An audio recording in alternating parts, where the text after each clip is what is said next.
And welcome to the Garden Report, everybody. I am Jimmy Toscano. To my left here, Clevis Murray. After nice a to be big here. Celtics win, 124-118 over the Denver Nuggets. After a complete stinker in Chicago the game before, that was not a game that anybody was happy to sit through. Tonight, different story. Defense aside, because I think we can both agree this is not a typical Brad Stevens coach game. So defense aside, who stood out to you on the court for the Celtics tonight without Al Horford, without Marcus Morris? I think Aaron Baines and Shane Larkin stood out to me the most. Baines had, I believe, 17 points, almost 10 rebounds. Shane Larkin had 14 points off the bench. Yeah. Those two stepped up in a game that went to 120 points without two of your best players and two of your starters. So I think just showing that they can produce at a high level shows that this team might actually be deeper than what we actually thought they were.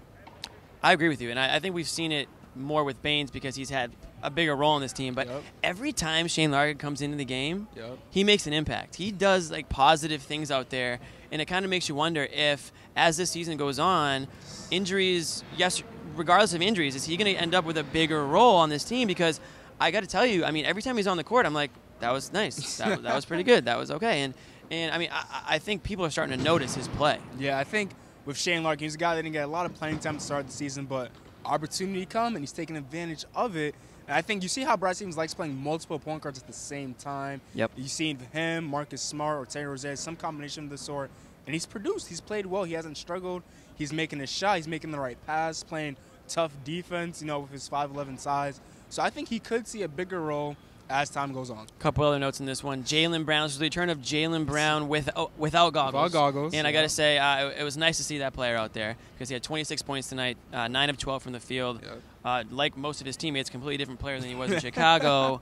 And it just looked like he was much more comfortable out there. And after the game, he said how he could just see, you know, peripherals he could see better and just more comfort-wise without having those goggles. So not the second coming of Horace Grant. He's going to keep those glasses off, and he had the contacts in for just the game.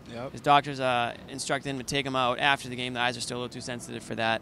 And secondly, it was good to see Jason Tatum rebound from that performance. I think he had one of his rare poor rookie performances. And it'll come and go. I mean, you're not going to play good for 82 games as a rookie. Even though he did struggle, he still shows a little, as birds fly into TD Garden, little moments of like playing defense, rebounding. I mean, that's what you want from a rookie. If you're not scoring, do something else to be productive on the court. Contribute somewhere else. Absolutely. We're going to talk about those guys, possibly, maybe a couple other guys in the second video. So stick it right there. Again, 124-118 Celtics win. They move to 24-6 on the year. Impressive. Do you know who they got next? Utah. Utah. Give me 2. We'll see you guys after.